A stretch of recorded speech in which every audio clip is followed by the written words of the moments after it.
time, Lansky's place at the center of the organized crime world was on public display. The investigation concluded for the mob tycoon with a Florida indictment for illegal gambling. Joseph Varon, who had now signed on as Lansky's personal lawyer, told his client to fight, but Lansky, afraid that he might have to testify against his friends in the mob, wanted to plead guilty. Meyer said, look, there's a way I can get out of this by paying a $1,000 fine. So let's pay a fine. I said, Meyer, but the other boys that are going to be indicted with you, you're giving them criminal records and you're giving yourself a criminal record. What's a $1,000 fine? Pay it. A year later, he was indicted again, this time in Saratoga Springs. Again, he avoided testifying by pleading guilty. This time, a fine wouldn't be enough. Lansky spent 3 months in the county jail. Released in August 1953, he decided it was time to take his gambling racket out of the country. He went south, all the way to Cuba, where gambling was legal and mobsters were welcome. And in 1953, Cuba needed Lansky just as much as he needed a safe haven. Lansky had been dabbling in Cuban gambling for years, but now the Havana tourist industry was threatened by scandal. Many of the casinos were exposed as using doctored games to cheat tourists. To restore international faith in the Cuban casinos, President Fulgencio Batista turned to the one man whose reputation for running a fair game was impeccable, Meyer Lansky, and offered him a job as gambling czar. The little man took the job with gusto and told the other casino operators, clean up or get out. With Lansky at the helm, Cuban tourism exploded. Lansky invited his mafia pals to invest, and many did. The Americans were pouring in there, other nationalities were pouring in there. Meyer made a fortune. Lansky made sure he stayed in the good graces of President Batista. I know that every time Meyer went to Cuba, he would bring a briefcase with at least $100,000. So Batista welcomed him with open arms. And the two men had such an affection for each other. Batista really loved them. I know because he brought, I guess I'd love him too. He gave me $100,000 every time he saw me. Lansky rented a third home in Havana. He ran one major casino of his own, the Nacional. There he resumed his traditional role, the quiet commander, pacing the casino floor and watching the dollars roll in. And you could almost get the sense of people turning and looking and knowing who he was and not saying anything to him, but sort of like the Red Seas party. People don't have to tell you, you just, you know, who's who. And he was somebody. At the Nacional, Lansky was fussed over by the staff, including waiter Jorge Fernandez, and constantly protected by a team of bodyguards. They would be reading the Havana Post, a newspaper printed here in Cuba. But across their laps they had a little Smith & Wesson, a little revolver you could not see.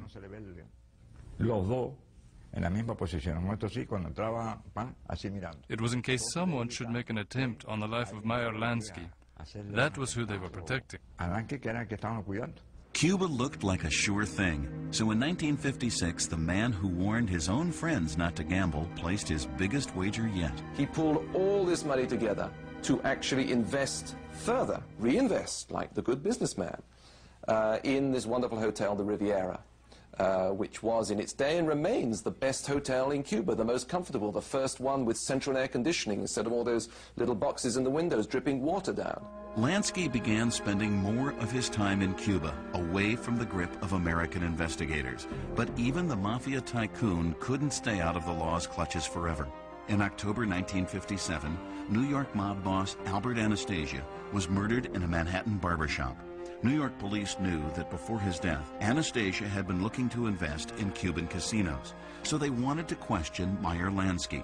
Learning that Lansky was making a short trip to New York, the police pounced. Lansky was arrested and questioned about Anastasia. He denied any knowledge of the murder. I couldn't tell him anything. I know nothing about it. But it was just as foreign to me as it would be to an Eskimo in Alaska. As an excuse for questioning Lansky, the police charged him with vagrancy, a technicality that the millionaire found especially offensive. Do you pay taxes in the United States? Oh, yes. Very dearly. But I'm a vagrant. The police put a tail on Lansky, Detective William Graff settled down in the lobby of Lansky's hotel. Within minutes, Lansky approached the cop. He said he wanted to confess to a problem. I know he was playing with me, no two ways about it. And finally said, I can't get good chickens in Cuba. I said, what? Good chickens in Cuba? And then he explained that he had a problem getting chickens to feed his guests at the hotel. The poultry shortage did not stop the Riviera Hotel from being a huge success. Lansky's gamble was paying off. He spared no expense, because here he was, legitimate, and could see this whole world of Caribbean tourism expanding. What he didn't reckon on were the guys with beards in the hills. For 3 years, Fidel Castro and his ragged army of revolutionaries had been running raids on Batista's military from their hideouts in the mountains. On New Year's Eve 1958, just 1 year after the Riviera opened, Castro's forces took control of Cuba's major cities. Batista fled. The next day, Castro entered Havana. Rebel troops took over the casinos, including the Riviera. In January, when my wife and I went there to the Riviera Hotel, there were Castro's men sleeping in the hallways, making a barracks out of it. These filthy soldiers with their beards, and it's just pathetic. And I think that hastened Meyer's illness, because he had a heart condition and a stomach condition. A year after the revolution, Castro banned gambling and declared the casino hotels the property of the government. Once again, Lansky was out of business. He had sunk almost his entire fortune into the Riviera Hotel, only to have it taken away gangster style at gunpoint. Now, the mob tycoon was going to have to find a new way to make his millions back.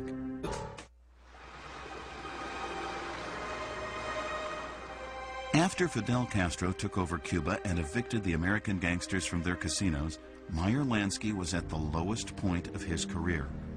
Gone were the millions he had invested in the Havana Riviera Hotel. While he was delighted by the arrival of his first grandchild, respectfully named Meyer II by Lansky's son Paul, his health was deteriorating. In 1962, he suffered a serious heart attack. Worse, Lansky had now become a target in a clandestine FBI operation. Unauthorized bugs were installed in the homes of leading mobsters around the country, including Lansky's new ranch house near Miami. One night, the agents overheard Lansky remark to his wife that organized crime was, quote, bigger than U.S. Steel. That was precisely what the feds suspected. They saw Lansky as the chief financial officer of a vast, secret mob corporation. Other wiretaps seemed to support that impression, especially the surveillance of a New Jersey mobster named Anthony Gyp DiCarlo. On tape, DiCarlo boasted that Lansky had reopened his connections to Nevada gambling, was heavily involved in skimming profits from Las Vegas casinos, and was once again making millions. But Meyer was still safe from arrest. Since the bugs were unauthorized, the feds couldn't use the evidence against the mob tycoon. The FBI had to watch as Lansky went about his daily life, strolling through Miami Beach, having coffee in the afternoon, and going to clubs at night. One act he saw over and over was Jewish comedian Jackie Mason, who came frequently to Miami to perform. I couldn't get over it that this top man from the whole mafia is following me around. I knew he wasn't trying to kill me, so I figured he must be enjoying my act.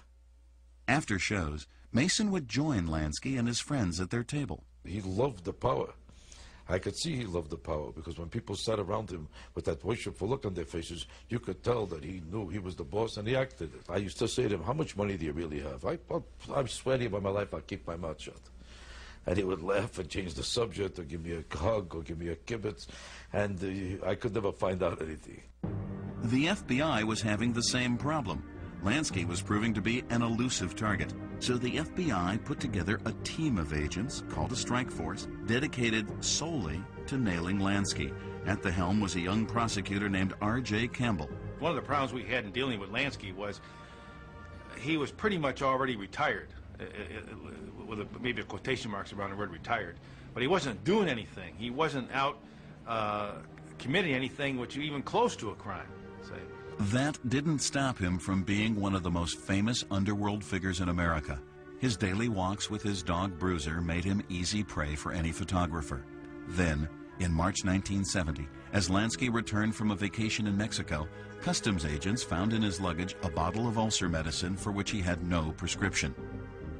He was arrested for possession of illegal drugs. A judge threw out the charge, but Lansky had had enough. He decided the best thing was just to get out and to take asylum where every Jew can take asylum, in Israel. Lansky had always admired Israel. When the Jewish state had been fighting for independence in 1948, Lansky held a fundraiser. He also claimed to have used his New York dock connections to stop arms shipments to the Arabs and reroute the weapons to Israel. Now he believed his loyalty would be rewarded. In June 1970, Lansky and his wife Teddy flew to Tel Aviv. In 1971, the Justice Department summoned him back. After 10 years of investigations, the feds had finally indicted Lansky for the skimming of Las Vegas casinos. In Tel Aviv, Lansky was unconcerned. As he had planned all along, he applied for Israeli citizenship. But at the worst possible moment, Lansky's gangster